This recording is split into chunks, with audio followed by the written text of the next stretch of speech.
नमस्कार प्यारे साथियों, मैं मोनू चौधरी और ज्योग्राफी की इस ऑनलाइन जर्नी में आपका हार्दिक स्वागत है। क्लास 12th की ज्योग्राफी को पढ़ते हुए हम आगे बढ़ रहे थे और क्लास 12th की जो ज्योग्राफी है उसका मानव भूगोल के मूल सिद्धांत जो हमारी पुस्तक है उसका पहला चैप्टर जो था मानव भूगोल की प्रकृति और विशेष क्षेत्र, उसको पूरा पढ़ने के बाद हम दूसरे चैप्टर की तरफ बढ़े और दूसरा चैप्टर जो हमारा था विश्व जनसंख्या वितरण घनत्व और वृद्धि, यानी विश्व में जनसंख्या किस प्रकार फैली हुई है अर्थात वितरण, और प्रत्येक जो क्षेत्र है उसका वितरण जो है वो घनत्व जो है वृद्धि जो है वो किस प्रकार से हो रही है, ये सारी चर्चाएं करते हुए हम आगे बढ़ रहे थे। इसके जो दूसरा चैप्टर हमारा विश्व जनसंख्या वितरण और वृद्धि है, इसमें हम पहले 5 लेक्चर पढ़ चुके हैं। आज इस चैप्टर का लास्ट और अंतिम, जिसे हम कह सकते हैं फाइनल जो लेक्चर है, जिसको आज हम पढ़ेंगे, यानी कि आज हमारे 2 चैप्टर जो है ज्योग्राफी मानव भूगोल के मूल सिद्धांत जो है उसके कंप्लीट हो जाएंगे। तो शुरू करते हैं कि आज के लेक्चर में हम क्या पढ़ने वाले हैं। देखिए शुरू करते हैं। आज हम जनसंख्या परिवर्तन के घटक पढ़ेंगे, यानी ऐसे क्या कारण है जो जनसंख्या को परिवर्तित करते हैं, जनसंख्या में चेंजिंग लाते हैं, उनके क्षेत्र को लेके बदलाव लाते हैं। जनसंख्या एक स्थान से दूसरे स्थान पर क्यों जाती है, जनसंख्या उस स्थान को क्यों छोड़ती है, इसके पीछे क्या कारण होता है। घटक यानी ऐसी क्या वस्तुएं हैं, ऐसे क्या कारक, घटक यानी कारक, जनसंख्या परिवर्तन के कारक इसको कह सकते हैं हम, घटक को कारक भी हम बोल सकते हैं। तो ऐसे कौन से कारक हैं जिससे लोग एक स्थान से दूसरे स्थान पर जाते हैं, हमने पढ़ा उससे उत्प्रवास और अप्रवास हम कहते हैं, तो उन कारकों की बात हम करेंगे। उसके बाद सीबीआर क्या है, अशोधित जन्म दर और अशोधित मृत्यु दर क्या है, सीबीआर को हम पढ़ेंगे। बहुत सिंपल चीज़ है, बिल्कुल समझ में आ जाएगी। जनांकीय संक्रमण क्या है, जनसंख्या परिवर्तन के जो घटक होते हैं उन्हीं से बनता है जनांकीय संक्रमण, तो इसको भी हम देखेंगे। जनांकीय संक्रमण की 3 अवस्थाएं कौन सी है, यानी जनांकीय जो संक्रमण है उसकी अवस्थाओं की बात हम करेंगे कि वो अवस्थाएं किस प्रकार से हैं और कैसे ये अपने आप को डेवलप करे भाई। तो ये चीज़ें आज हम पढ़ने वाले हैं जो हमारा फाइनल लेक्चर है। तो शुरू करते हैं। जनसंख्या परिवर्तन के घटक देखिए, यानी कि जनसंख्या में जो परिवर्तन आ रहा है, देखो ये भारत के नक्शे को यानी इंडिया के मैप को कुछ इस तरह दिखाया गया है। आपको बताया जा रहा है कि कितनी जनसंख्या है, यानी कि हमने पहले जो लास्ट हमारा लेक्चर था उसमें हम बात कर रहे थे कि भारत के अंदर जो जनसंख्या है वो बहुत ज़्यादा है। भारत की गणना अधिक जनसंख्या वाले देशों में होती, और भारत जब हम लिखते हैं तो 2 यूं बना हुआ रहता है ये इस प्रकार से, तो ये दूसरे स्थान पर आता है और पहले स्थान पर चाइना है यानी चीन है, मैंने आपको बताया। और चीन का जो नारा है हम 2 हमारे 1 हैं, और भारत वालों का नारा है हम 2 हमारे 2, इस प्रकार की बात हमने की थी। लेकिन ये जो जनसंख्या का आंकड़ा है ये एक स्थान से दूसरे स्थान पर जाता है या फिर इन लोगों का फिर आगे जन्म होता है या मृत्यु होती है, तो इसका जो इफेक्ट है वो जनसंख्या परिवर्तन पर पड़ता है। जनसंख्या 3 प्रकार से बढ़ती है और घटती है। किसी देश की जनसंख्या को सबसे ज़्यादा इफेक्ट और सबसे ज़्यादा प्रभाव कोई डालता है तो जन्म, मृत्यु और प्रवास डालते हैं। कौन डालते हैं? जन्म। एक देश ऐसा है जिसमें जन्म जो है यानी बच्चों का जन्म जो है वो लगातार बढ़ता ही जा रहा है, बढ़ता ही जा रहा है, बढ़ता ही जा रहा है, जबकि मृत्यु जो है वो लोग 60 साल की बजाय 70 साल की बजाय 100 साल तक जी रहे हैं। मृत्यु दर जो है वो घटती जा रही है, घटती जा रही है, घटती जा रही है, घटती जा रही है, जबकि जन्म दर है वो बढ़ती जा रही है। तो आप जानते हैं क्या होगा इस देश में? जनसंख्या बढ़ेगी। क्या होगा भाई? इस देश में जनसंख्या बढ़ेगी, क्योंकि जन्म दर और मृत्यु दर किस पे इफेक्ट डालती है? इस प्रकार से।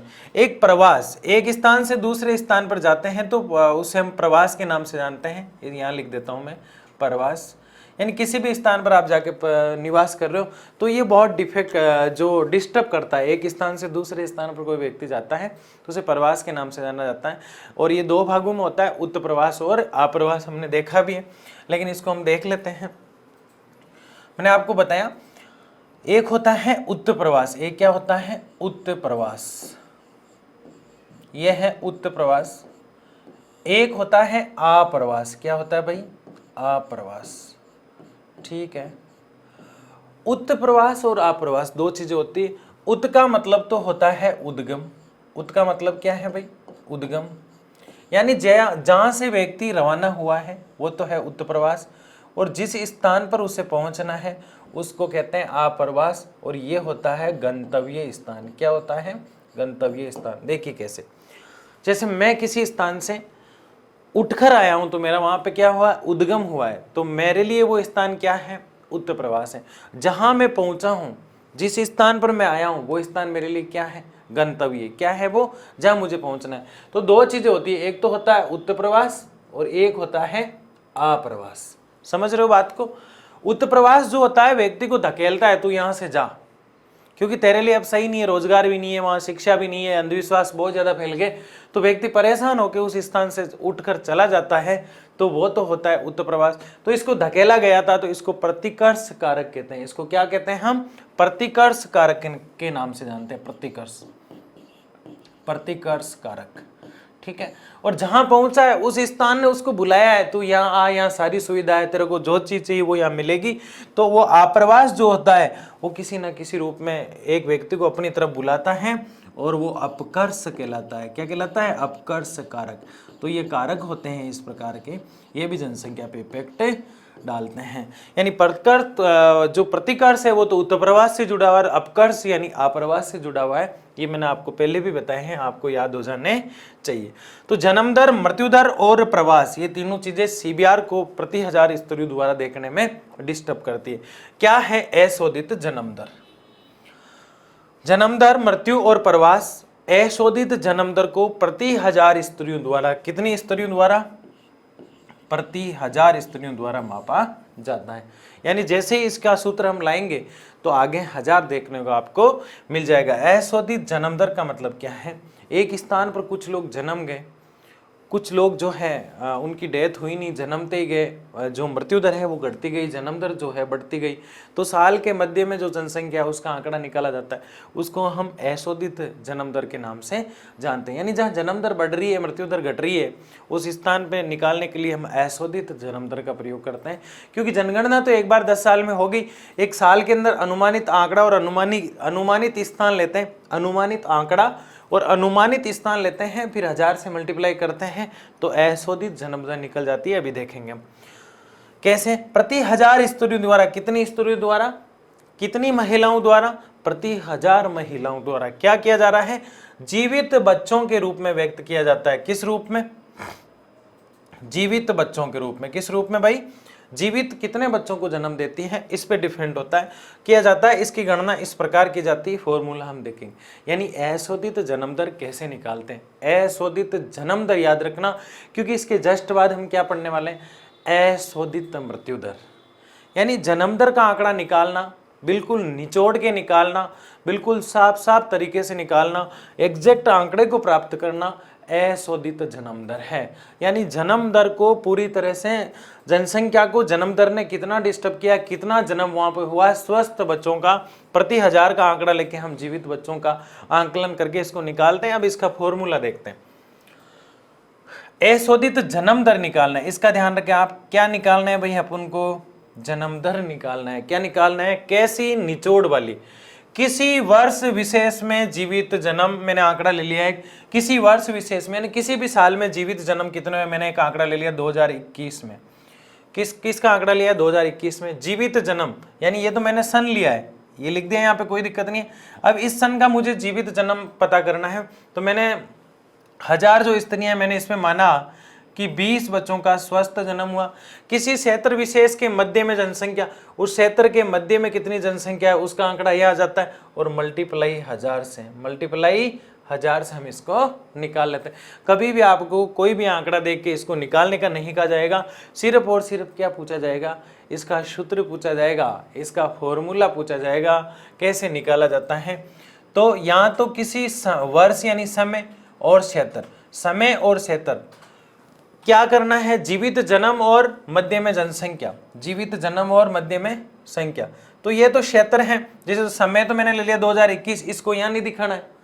समय तो जो है इस फॉर्मूले में दिखेगा नहीं, लेकिन समय एक हमें चूज करना है, एक समय को हमें सेलेक्ट करना है। दूसरा क्षेत्र, क्षेत्र मैंने मान लिया कि गुजरात है, गुजरात का कोई जिला ले लिया हमने, तो इस क्षेत्र है। तो ये दो चीजें तो शो ही नहीं करेगी वहां पे तो वर्ष और क्षेत्र तो दिखाना ही नहीं है, लेकिन फॉर्मूले में हमें ये चीज माइंड में होनी चाहिए। यहाँ तो सिर्फ आपको क्या दिखाना है?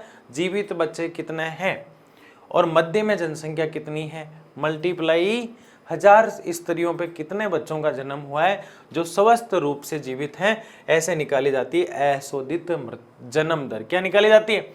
जन्म दर। इसके बाद हम क्या देखेंगे, मृत्यु दर। देखो हमने पढ़ा CBR, अशोधित जन्म दर जिसे कह सकते हैं हम। अशोधित जन्म दर क्या होती है, आप इतना याद रखें, अशोधित जन्म दर होती क्या है, एक साल में या किसी भी वर्ष में, कोई भी साल ले लो आप, 2018 ले लो, 2021 ले लो, 2019 ले लो, एक वर्ष में एक स्थान पर 1000 महिलाओं ने कितने स्वस्थ बच्चों को जन्म दिया है, उसको मल्टीप्लाई कर देते हैं 1000 से। देखो दो चीजें, एक तो माइंड में रखना है, क्या रखना है, एक वर्ष में माइंड में हम क्या रख रहे हैं, हम निकाल रहे हैं अशोधित जन्म दर। क्या निकाल रहे हैं, अशोधित जन्म दर। ध्यान से सुनना है, अशोधित जन्म दर कैसे निकालना है, ये 100 में से 100% जो है पूछा जाता है, क्वेश्चन जो है पुटअप किया जाता है और हम वहां कंफ्यूज हो जाते हैं। सबसे पहले माइंड वाली बात को लिखते तो जाना है, पर सन का नाम नहीं लिखना है। किसी वर्ष में, देखो यहाँ पे किसी वर्ष में, यानी कोई भी सन जो है, किसी क्षेत्र में, पहले साल फिर क्षेत्र, ठीक है, किसी वर्ष में किसी क्षेत्र में। अब वो साल विशेष है क्योंकि अकेले ही उस वर्ष का निकाल रहे हैं, वो क्षेत्र भी विशेष है क्योंकि अकेले ही उस क्षेत्र का ही हम निकाल रहे हैं। तो किसी वर्ष विशेष में या किसी क्षेत्र विशेष में, अब यहाँ पे मैं लिख सकते हैं की जगह, कोई दिक्कत नहीं है। तो ये चीजें सेम आ रही है, किसी वर्ष विशेष में यानी किसी इंपॉर्टेंट, किसी भी साल में, किसी क्षेत्र विशेष में, कोई भी क्षेत्र ले लिया आपने, मैंने आपको बताया, मैंने 2021 ले लिया, गुजरात का क्षेत्र ले लिया, ये चीज माइंड में रखना है। लेकिन यहाँ लिखना क्या है, उस वर्ष का नाम नहीं लिखना है लेकिन वर्ष के बारे में जिक्र करना है। यहाँ क्षेत्र का नाम नहीं लिखना है लेकिन क्षेत्र का जिक्र करना है। और आगे आप समझ गए, 1000 स्त्रियों पर कितने बच्चे जन्म हुए हैं, कितने जीवित है, उनका आंकड़ा लिखना है। और वहाँ की जनसंख्या कितनी है साल के मध्य में, कहाँ, साल के मध्य में, इसका ध्यान रखें, मध्य में। अशोधित जन्म दर याद करने के लिए हमें करना क्या होता है, अशोधित जन्म दर याद करने के लिए किसी वर्ष में, किसी बटे में, किसी क्षेत्र में, किसी वर्ष में किसी क्षेत्र में। अब किसी वर्ष जो आ रहा है उसके आगे जीवित जन्म कितने हुए, और बटे में, जीवित जन्म के बाद बटे में, मध्य में जनसंख्या कितनी है। अब मैं एक एग्जांपल देता हूं आपको। जैसे मान लो हमने बिहार का पटना ले लिया, या फिर हमने यूपी का कानपुर ले लिया, या फिर राजस्थान का हमने जयपुर ले लिया, या फिर किसी भी सिटी का जैसे कि नीमच ले लिया मध्य प्रदेश का, जहां का भी है हमने एक जिला ले लिया। अब उस जिले का हमें जीवित जो जिसे हम कहते हैं अशोधित जन्म दर जिसे हम कहते हैं वो पता करना है। तो मैंने उदाहरण के तौर पर पटना लिया है, पटना का अशोधित जन्म दर मुझे पता करना है। क्या पता करना है, जन्म दर। तो मैंने लिया क्या, किसी एक क्षेत्र को ले लिया। किसको ले लिया, एक क्षेत्र विशेष के बारे में, सिर्फ पटना के बारे में। किसी वर्ष, मैंने कहा 2020 की पता करूंगा, कौन से ईयर की पता करूंगा, तो 2020 के बारे में पता करूंगा। अब किसके बारे में पता कर रहा हूं, 2020 के बारे में, ठीक है। किसी वर्ष विशेष यानी कि 2020 की पता कर रहा हूं, क्षेत्र विशेष यहाँ मैंने पटना कर दिया, ठीक है। यहाँ पहले 20 था, अब मैंने 2021 था, अब मैंने 2020 कर दिया इसको, ठीक है। पहले मैं गुजरात की याद कर रहा था, तो 2020 में पटना का क्या याद कर रहा हूं, जन्म दर याद कर रहा हूं। कैसा जन्म दर, अशोधित। अब क्या करूंगा, जीवित बच्चे कितने हैं, जीवित बच्चे कितने हैं, और मध्य, साल के मध्य में यानी 2020 के मध्य में जनसंख्या कितनी है, मल्टीप्लाई 1000। इतना भी आपको समझ में नहीं आता है तो और सिंपल इससे हो नहीं सकता, फिर भी एक बार प्रयास करते हैं। एक क्षेत्र के अंदर, यानी एक कोई भी क्षेत्र ले लो आप, उस क्षेत्र के अंदर जो है एक साल के अंदर जन्म दर याद करना है, तो सबसे पहले उस क्षेत्र का पता करो और उस क्षेत्र में आपको जन्म दर किस साल का पता करना है ये पता करो।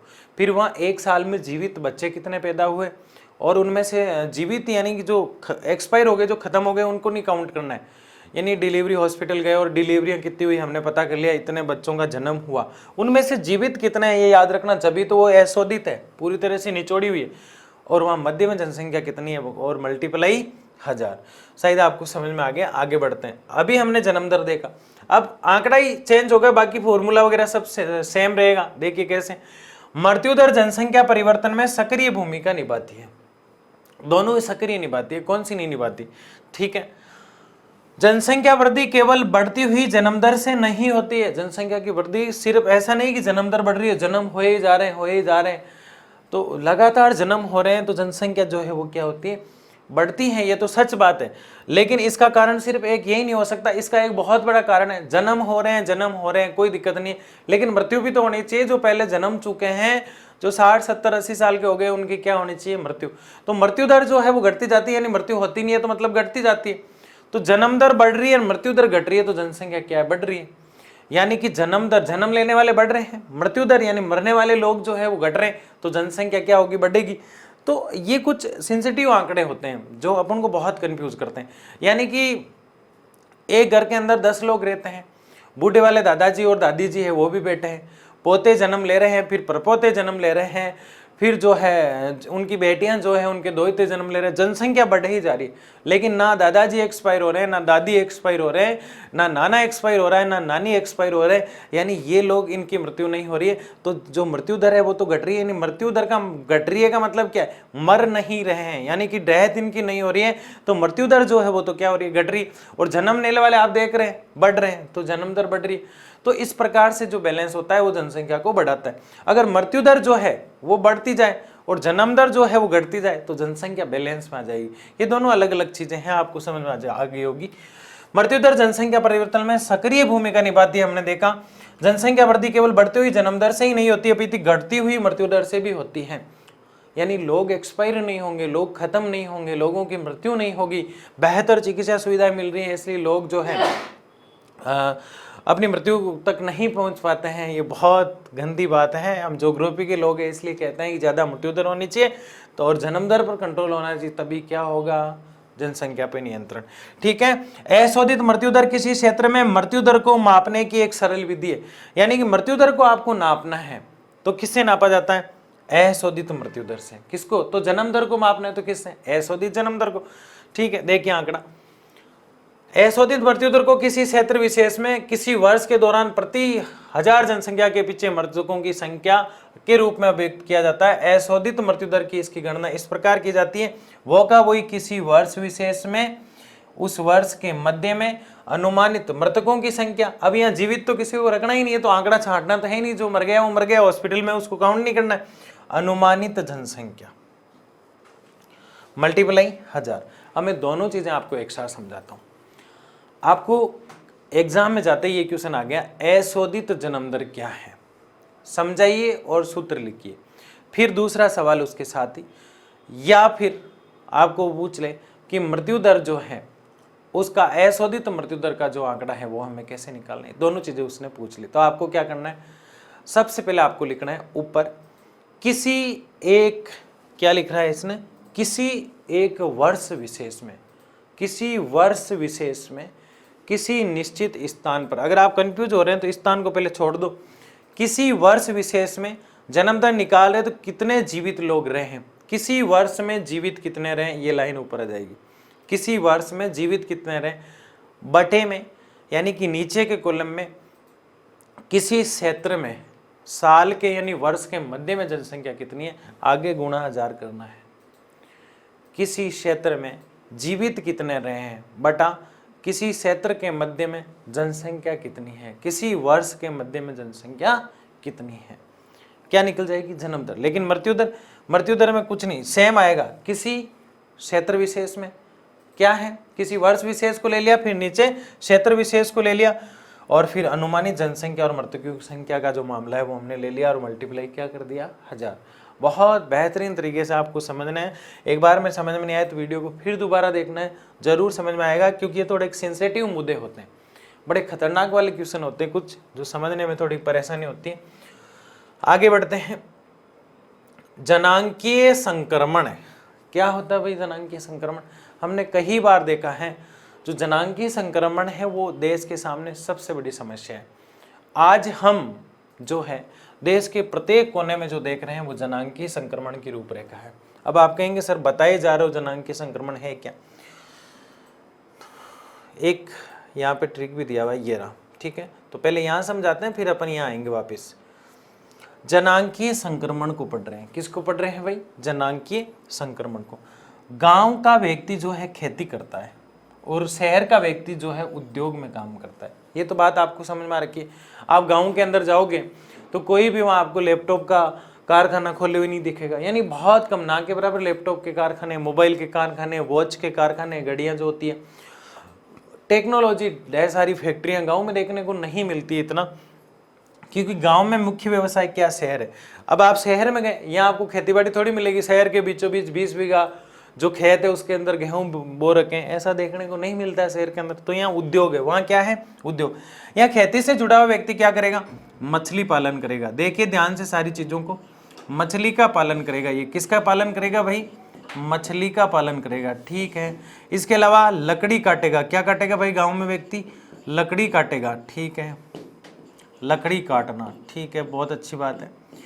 फल और फूलों का संग्रहण करेगा, यानी जंगल के आसपास के क्षेत्र में रहता है तो फल और फूलों का संग्रहण करेगा, यानी इकट्ठे करेगा। संग्रहण का मतलब इकट्ठा करेगा, ठीक है। ये तीसरी बात हुई, यानी गांव का खेतीहर व्यक्ति क्या क्या कर रहा है, मछली पकड़ता है, लकड़ी काटता है, फल फूल इकट्ठे करता है, खेतीबाड़ी करता है, छोटे छोटे काम जो होते हैं वो करता है। लघु जो छोटे उद्योग होते हैं, कुटीर उद्योग जिसे हम कह सकते हैं, जूते बनाना या फिर बीज भंडार खोलना, यानी बीज की दुकान खोलना, बीज बहुत बिकते हैं जब फसल आती है।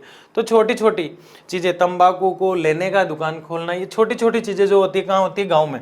लेकिन अब बारिश, भारत की जो कृषि है वो क्या कहलाती है, भारतीय कृषि। कौन सी कृषि भाई, भारतीय कृषि। मानसूनी जुआ है, यानी मानसून पर आधारित है। कैसी कृषि है भारत में, मानसूनी जुआ है। इसका मतलब क्या हुआ, भारत की कृषि मानसून पर आधारित है। किस पर आधारित है भाई, मानसून पर आधारित है, यानी बारिश आती है तो ही कृषि होती है। अब मान लो 3-4 साल बारिश कम आई तो ये तो बेरोजगार हो गए। अगर ये बेरोजगार हो गए तो ये जो स्थान है, ये स्थान इनको क्या कहेगा, यहां से धकेलेगा, यहां से कहेगा तुम यहां से उद्गम हो जाओ। क्या हो जाओ, यहां से उठ जाओ। उद्गम का मतलब क्या है, यहां से उठ जाओ, तुम यहां से उद्गम हो जाओ। अब तुम्हारा उत्प्रवास हो रहा है, क्या हो रहा है यहां से, उत्प्रवास। क्या हो रहा है यहां से भाई आपका, उत्प्रवास। यानी ये स्थान आप छोड़ रहे हैं वो उद्गम है, ये स्थान आप छोड़ रहे हैं तो वो क्या है, उद्गम है। ये स्थान आप उद्गम कर रहे हैं यानी उत्प्रवास कर रहे हैं। क्यों, क्योंकि इन चीजों में अब कमाई नहीं रही है, तो आप दूसरे स्थान की तरफ जाएंगे। किस स्थान की तरफ जाएंगे, दूसरे स्थान की तरफ। अब ये चीजें आपको धकेल रही है तो ये प्रतिकर्ष कहलाता है। क्या कहलाता है, प्रतिकर्ष। धकेलना क्या कहला रहा है भाई, प्रतिकर्ष।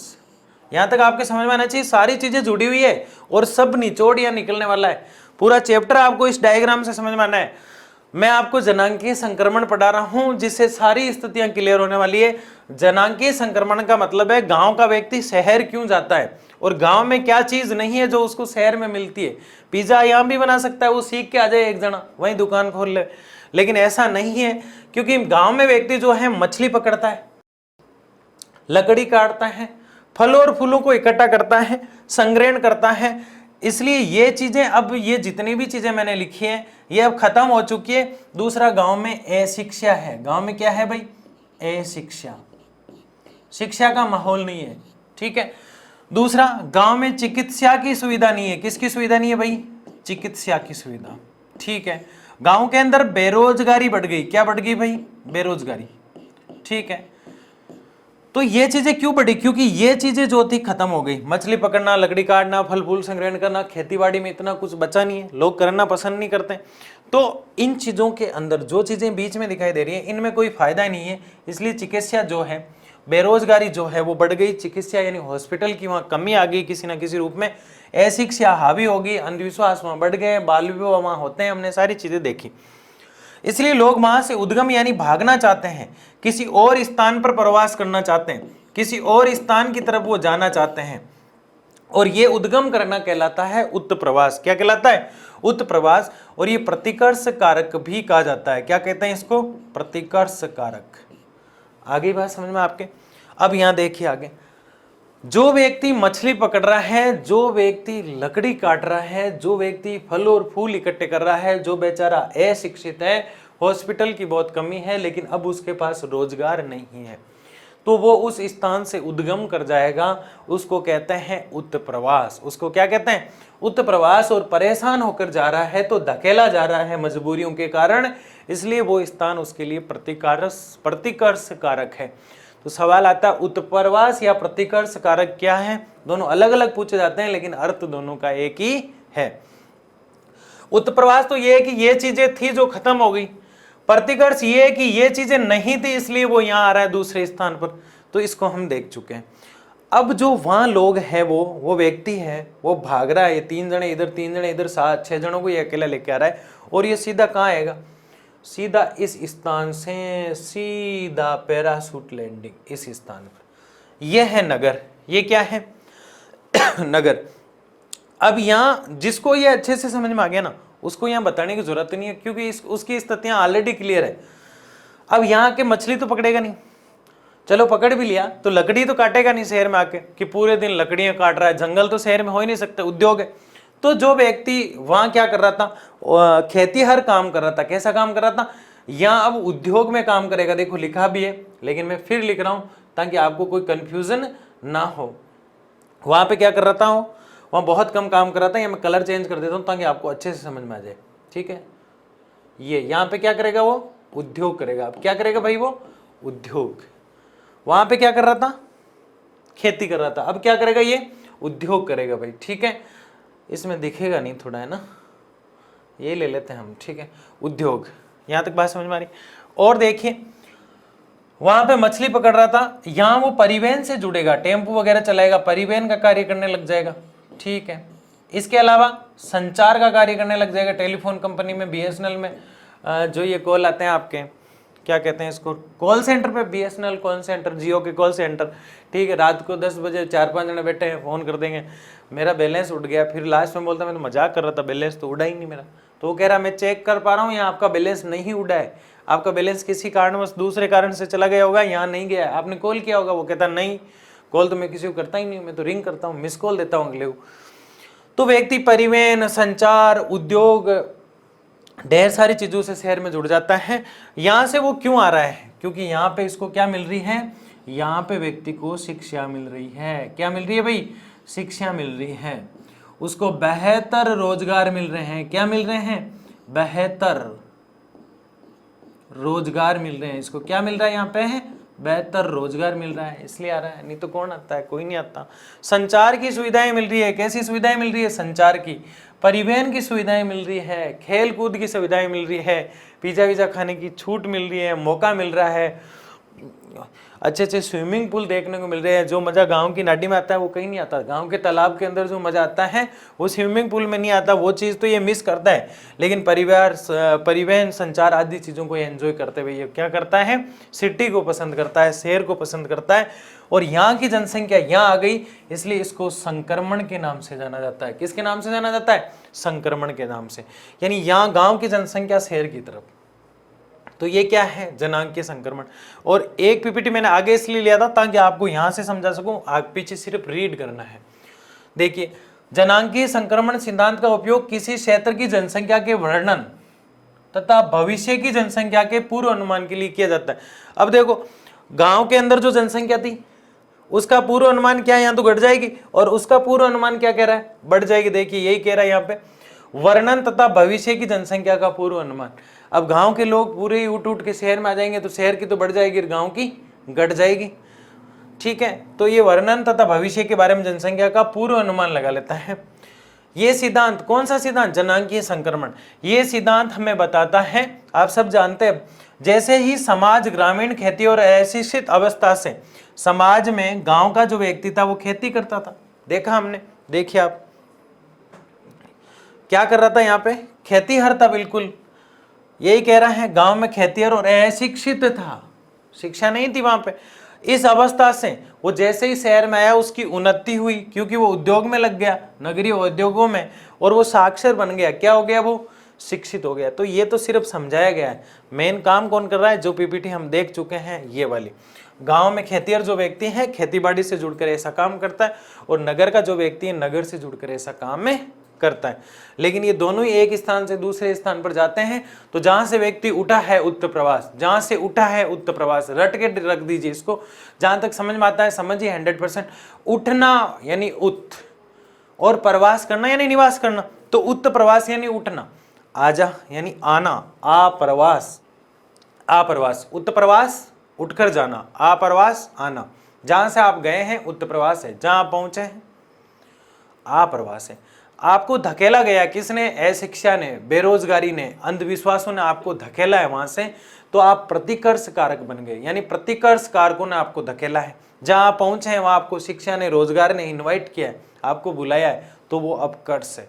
तो प्रतिकर्ष और अपकर्ष, उत्प्रवास और आप्रवास, ये चार चीजें ऐसी है जो जनांकीय संक्रमण को बनाती है। क्वेश्चन अगर वो पूछ ले आपसे, कई बार प्रैक्टिकल में जो आता है, प्रैक्टिकल लेने आपका, वो आपसे पूछ लेता है कि जनांकीय संक्रमण के पीछे कौन है, इसको कौन धकेल रहा है।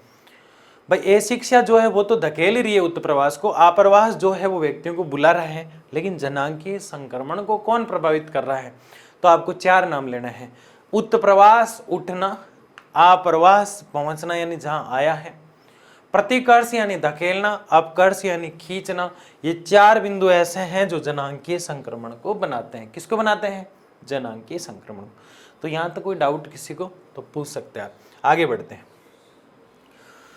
ये एक जनांकीय संक्रमण आपको दिखाई दे रहा है। यहाँ पे हम देखेंगे कि प्राचीन समय में जो जनसंख्या थी वो किस प्रकार बढ़ती थी, जन्म दर और मृत्यु दर कैसे घटती थी, और फिर क्या हुआ, निम्न उतार चढ़ाव आएंगे। तीन अवस्थाएं देखेंगे, तीन उम्र का अध्ययन हम करेंगे। इसके अंदर कितनी अवस्थाएं देखने वाले हैं हम? तीन अवस्थाओं का हम जिक्र करेंगे, तीन अवस्थाएं, ठीक है। ये पहली अवस्था, कौन सी अवस्था है भाई? पहली अवस्था, फिर ये दूसरी अवस्था, और फिर ये तीसरी अवस्था। तीन अवस्थाएं हमें दिखाई दे रही है। कितनी अवस्था है भाई? ये मैंने लिखा अवस्था, ठीक है। कितनी है अवस्था? तीन है। कितनी है मेरे दोस्तों? तीन अवस्था है, ठीक है, तीन। ये मैंने लिख दिया तीन। अब तीन अवस्थाओं का जिक्र क्यों कर रहे हैं? एक में तो हम वो जिक्र करेंगे, ये तीन अवस्था, एक डायग्राम और बना देते हैं यहाँ ताकि आपको समझ में आ जाए। ये तीन अवस्था में नहीं, मानिए एक में तो वो जहां व्यक्ति आदिवासी जैसा दिखता था। कैसा दिख रहा है व्यक्ति? आदिवासी, ठीक है। ये देखो आदिवासी लास्ट वाले में, ठीक है। एक तो ये हुआ, एक ये है जिसमें व्यक्ति जो है प्राकृतिक वृद्धि हो रही है। प्राकृतिक वृद्धि, कैसी वृद्धि हो रही है भाई? प्राकृतिक वृद्धि, प्राकृतिक वृद्धि।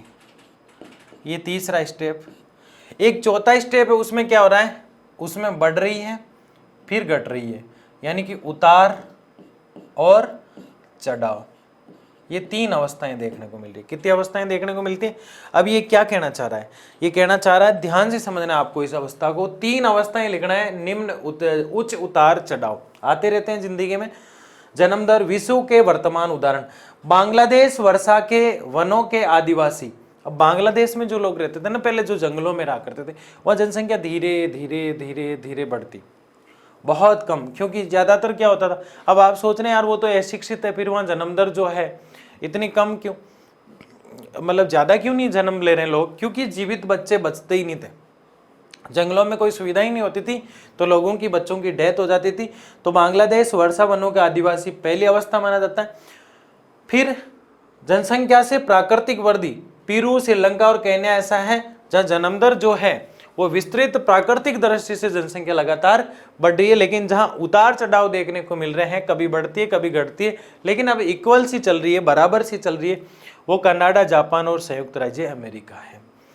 तो आपको इसमें आदिवासी वाले में आदिवासी दिख जाए, उसमें एक उदाहरण लेना है, वहां से बांग्लादेश।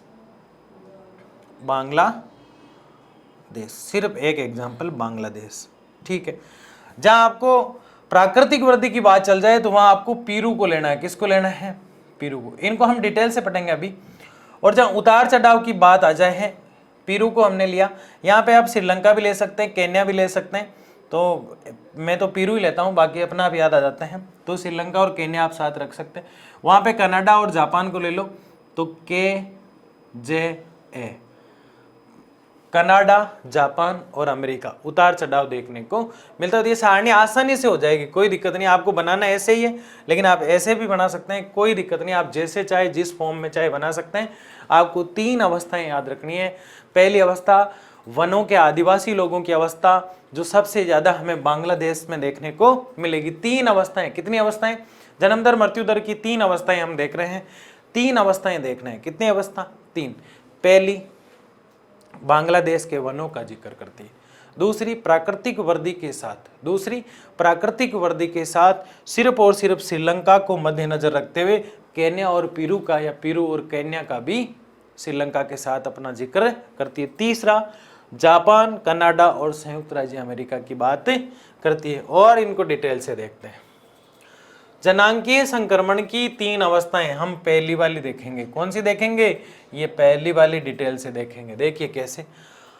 प्रथम अवस्था में उच्च प्रजननशीलता व उच्च मत्यरता होती है, क्योंकि लोग महामारियां और भोजन की अनिश्चित आपूर्ति से होने वाली मृत्यु की क्षतिपूर्ति अधिक पुनरुत्पादन से करते हैं।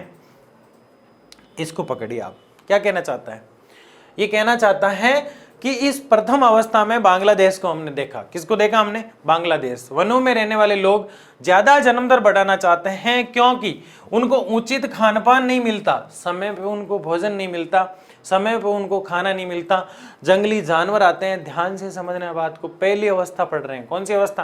पहली अवस्था जो बांग्लादेश के वनों में आदिवासी जो लोग रहते हैं उनमें देखने को मिलती है और मिलती थी।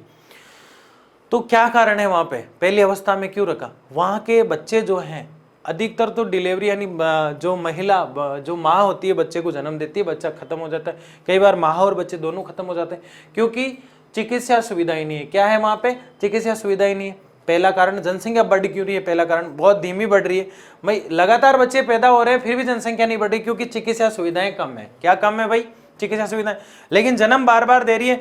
अपनी प्रजननशीलता, देखिए एक वर्ड आया था यहाँ पे, अधिकतर लोग वहां पे बढ़ना चाहते हैं। और प्रजननशीलता यानी ज्यादा पुनरुत्पादन लिखा हुआ है प्रजननशीलता की जगह पुनरुत्पादन, यानी कि जो बच्चा खत्म हो गया फिर से ट्राई किया जाता है कि दूसरा बच्चा पैदा किया जाए, तीसरा बच्चा पैदा किया जाए। श्रीलंका के जो आदिवासी लोग होते हैं वो पुनरुत्पादन यानी बच्चों को बढ़ाने की जो क्षमता है वो बढ़ाते हैं, अधिक से अधिक बच्चा पैदा करने की कोशिश करते हैं, वो क्षतिपूर्ति करना चाहते हैं। इसका मतलब क्या है? वो जो खाली जगह रह जाती है एक बच्चे के खत्म होने से उसको भरना चाहते हैं, तो वो प्रयास करते रहते हैं। अनिश्चित आपूर्ति से होने वाली मृत्यु, यानी जिसका कोई समय ही नहीं है, उस समय बच्चा कोई एक्सपायर हो जाता है, उसकी कमी को भरने के लिए वो पुनः उत्पादन करते हैं। ये तो ऐसे प्रोडक्शन कर रहे हैं जैसे कोई औद्योगिक कार्य में गेहूं से बिस्किट बनाए जा रहे हो, इस प्रकार से ये बच्चे पैदा कर रहे हैं।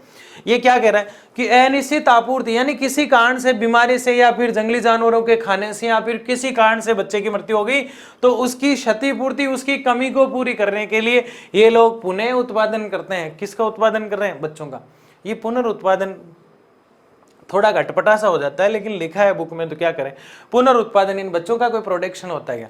लेकिन कह रहे हैं जनसंख्या वृद्धि धीमी होती है और अधिकांश लोग खेती में कार्यरत होते हैं। इतने पैदा कर रहे हैं, इतने बच्चे जन्म ले रहे हैं, फिर भी जनसंख्या धीमी क्यों? भाई हमने पहली अवस्था में तो वही बात की थी, बांग्लादेश की जनसंख्या जो है धीमी गति से बढ़ी। क्यों? क्योंकि बच्चे पैदा तो हो रहे हैं पर बच नहीं पा रहे। बच्चों का जन्म तो हो रहा है लेकिन बच्चे बच नहीं पा रहे। जंगलों में रहने वाले जो आदिवासी लोग हैं जंगली जानवरों के शिकार हो जाते हैं, गंदे खान पान के शिकार हो जाते हैं, ढेर सारी चीजें हैं, इसलिए जो है जनसंख्या बच नहीं पाती, क्योंकि ये लोग खेती से जुड़े हुए हैं और वृद्धि बहुत धीमी होती है। ये तो हमारे लिए बहुत अच्छी बात है। जहां बड़े परिवारों को परिसंपत्ति माना जाता है, जीवन प्रत्याशा निम्न होती है।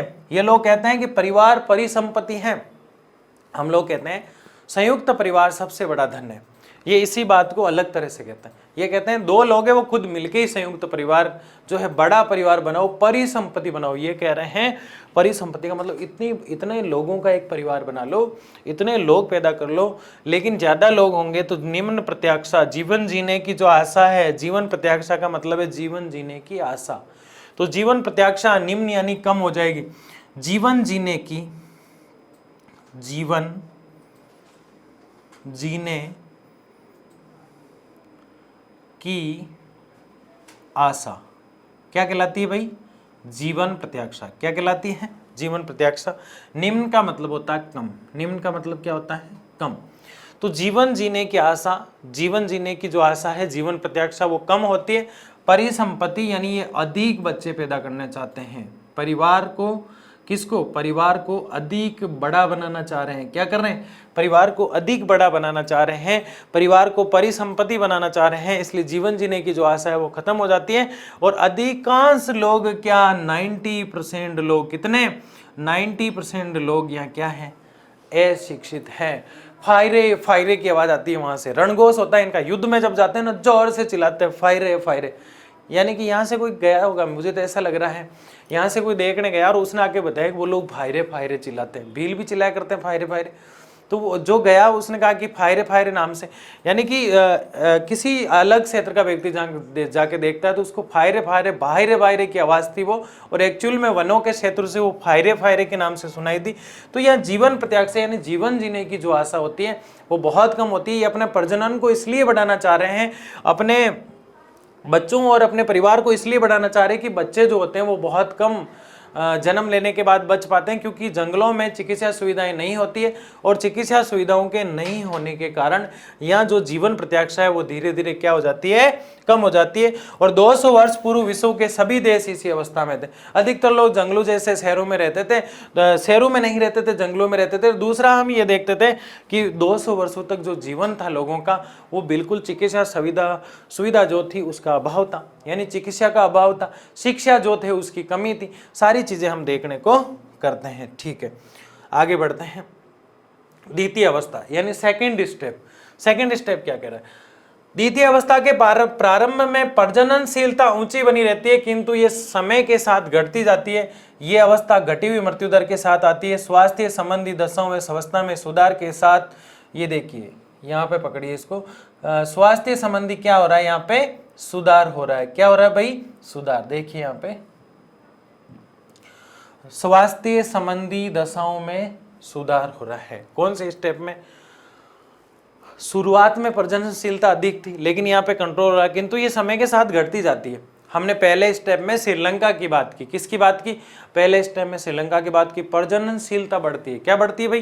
प्रजननशीलता। लगातार प्रजननशीलता के बढ़ने के कारण, और वो लोग क्यों चाहते हैं? क्योंकि बच्चे खत्म हो जाते हैं, इसलिए उस क्षतिपूर्ति यानी उस जगह को वो भरना चाहेंगे, इसलिए वह जनसंख्या बढ़ती है। और पहले 200 वर्षों तक समय लगभग ऐसा ही 200 सालों तक यही था कि अधिकतर देश जो है जनसंख्या कमी होती थी। लेकिन सेकेंड स्टेप में प्रजननशीलता तो घटने लग गई, लोग बच्चे पैदा तो कम करने लग गए, लेकिन जन्म दर जो है वो बढ़ती जाने, प्रजननशीलता जो है वो तो कम होने लग गई, जन्म दर को तो कम किया जाने लग गया, लेकिन मृत्यु दर जो है वो घट ही नहीं रहती, मरने वाले लोगों की संख्या जो है घट ही नहीं रहती, किंतु ये समय के साथ घटती जाती है। ये अवस्था घटी हुई मृत्यु दर के साथ, मृत्यु दर जो है वो घटी हुई के साथ स्वास्थ्य संबंधी दशाओं में स्वस्थता सुधार के लिए साथ मृत्युता में कमी आती है। अंतर के कारण जनसंख्या में होने वाले शुद्ध योग उच्च होता है। यानी कि यह समय ऐसा था कि लोग समझ नहीं पा रहे थे कि जनसंख्या बढ़ रही है या घट रही है। मृत्यु दर, कभी तो ऐसा लगता था कि मृत्यु दर जो है वो अपने स्थान पे ही है, घट ही नहीं रही है। जन्म दर जो है बढ़ रही, कभी ऐसा लगता था कि मृत्यु दर में थोड़ा उछाल आया, जन्म दर जो है वो घट रही। तो एक प्रकार से ये समय कुछ समझ नहीं पाया। और थर्ड वाली अवस्था है वो भी लगभग ऐसी होती है, तो इसको हमने देखा। और इसमें कंट्री कौन कौन सा आए थे हमारे? इसके अंदर आपका श्रीलंका, पेरू, कन्या वन्या सब, केन्या वगैरह ये सब आए थे। अब है तीसरा स्टेप। अंतिम अवस्था में प्रजननशीलता और मृत्यता दोनों अधिक घट जाती है, यानी लोग बच्चे पैदा करना बहुत कम चाहते हैं, 1 या 2 बच्चा घर में। जनसंख्या या तो स्थिर हो जाती है या मंद हो जाती है, या तो रुक जाती है या कम हो जाती है, या तो रुक जाती है या कम हो जाती है। यहाँ बढ़ नहीं रही है। ये विकसित राष्ट्र है। कौन से? वह विकासशील राष्ट्र आते सेकंड स्टेप है, सेकंड अवस्था में। पहली अवस्था में क्या हो रहा था? जहाँ हम श्रीलंका के वनों की बात कर रहे थे, वहाँ पे सिर्फ ये हो रहा था कि बच्चे पैदा होते ही खत्म हो जाते थे और 10 में से 1 आध बचता था। तो वो लोग उस 9 जनों की कमी को पूरा करने के लिए बहुत ज़्यादा बच्चे पैदा करते थे। और ऐसा इसलिए होता था कि चिकित्सा सुविधाएं थी नहीं, इसलिए बच्चे खत्म हो जाते हैं। और ज़्यादा पैदा इसलिए करना चाहते हैं क्योंकि शिक्षा का अभाव है। ये तो थी पहली अवस्था। दूसरी अवस्था में उतार और चढ़ाव जैसी स्थितियां भी आती है, प्राकृतिक वृद्धि हो रही है। कुछ लोगों का ये मानना है कि 4-5 बच्चे होने चाहिए। इस प्रकार से जो है समझ नहीं आ रहा था कि हो क्या रहा है, और ऐसे में कनाडा और पेरू और केन्या जैसे देश थे। लेकिन तीसरा वो देश है जो विकसित है। यहाँ उतार चढ़ाव कहाँ दिखाई देता है? जहां तक जनसंख्या आती है, ऊपर तो जनसंख्या जा ही नहीं रही है, एक लेवल तक या तो घट रही है या बराबर तक आ रही है। जो लेवल फिक्स हो गया उससे आगे नहीं जा रही है। इन्होंने काफी हद तक कंट्रोल कर लिया। अंतिम अवस्था में तकनीकी ज्ञान होता है, क्योंकि लोग जनसंख्या नगरों में रहती है और शिक्षित हो गए। ये वो राष्ट्र है जो विकसित है। कौन से राष्ट्र है भाई? विकसित। तो एक प्रकार से हम ये कह सकते हैं विकसित राष्ट्र तो थर्ड स्टेप पे है। किस स्टेप पे है? थर्ड वाले स्टेप पे। और विकासशील जो है, कौन से भाई? विकासशील जो राष्ट्र जितने भी आपको दिखाई दे रहे हैं वो सेकंड स्टेप पर है। और अल्प विकसित नहीं कहकर अल्प विकासशील भी पूरी तरह से जो नहीं हो सके हैं, अल्प विकासशील जो है उनको हम कहाँ ला सकते हैं, फर्स्ट स्टेप पर। वैसे विकसित तो वो है जो थर्ड अवस्था में आते हैं, इसको अवस्था कहेंगे हम। क्या कहेंगे इसको? अवस्था। स्टेप में तो ये उल्टा पड़ जाता है, अवस्था। ठीक है, अब आप समझ गए होंगे। तो ये इस प्रकार का मामला है, ठीक है।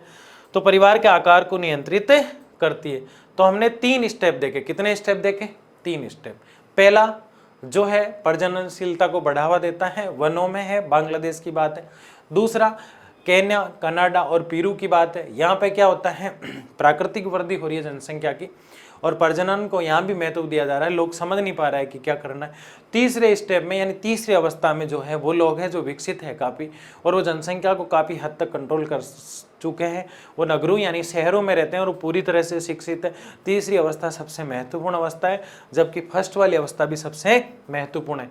तो आज हमने ये सारी चीज़ें देखी और हम समझ पाए कि हमें किस प्रकार से काम करना है। इसके बाद क्या करना है हम, इससे प्रदर्शित होता है कि मनुष्य जाति अत्यधिक नम्य है और अपनी प्रजननशीलता को समायोजित करने की योग्यता रखती है। यानी इस पूरे वर्ल्ड में मानव जब चाहे इस संसार में जनसंख्या को काबू में ला सकता है। भाई जनसंख्या फैलाने वाला कौन है? वही है। तो जनसंख्या को काबू में कौन लाएगा? मानव ही लाएगा। इसलिए मानव जो है उसी को समझने के लिए मानव भूगोल बनाया गया है। क्या बनाया गया है? मानव भूगोल। नहीं तो आपको 11th में तो क्या पढ़ाया गया था? भौतिक भूगोल। क्या पढ़ाया गया था? भौतिक भूगोल। तो इन चीजों को हम देखेंगे। वर्तमान में विभिन्न देश जनांकीय संक्रमण की विभिन्न अवस्थाओं में हैं। एक फायदा भी है, गांव का व्यक्ति शहर में आएगा तो शिक्षित होगा, तो जनसंख्या के बारे में समझ पाएगा वो। लेकिन एक दुख भी है कि जनसंख्या का घनत्व जो है वो धीरे धीरे उस क्षेत्र का डिस्टर्ब हो जाता है। तो ये चीजें हमने देखी। नमस्कार साथियों, आज के वीडियो में हमने सारी चीज़ों को समझा, जाना, और बहुत बहुत धन्यवाद। आपने सारी जितने भी स्टेप थे उनको अच्छे से समझा। ये लेसन हमारा पूरी तरह से ख़त्म हो चुका है। यानी मानव भूगोल के मूल सिद्धांत जो हमारी क्लास 12th की बुक है उसका दूसरा चैप्टर आज हमने कंप्लीट कर लिया। हम आने वाले यानी नेक्स्ट वीडियो में हमारा तीसरा चैप्टर है उसका पहला वीडियो जो है, पहला लेक्चर है, उसको लेके प्रस्तुत होंगे। बहुत बहुत धन्यवाद आपका। किसी भी प्रकार का कोई भी डाउट हो तो कमेंट बॉक्स में बताना है। बहुत बहुत धन्यवाद आपका।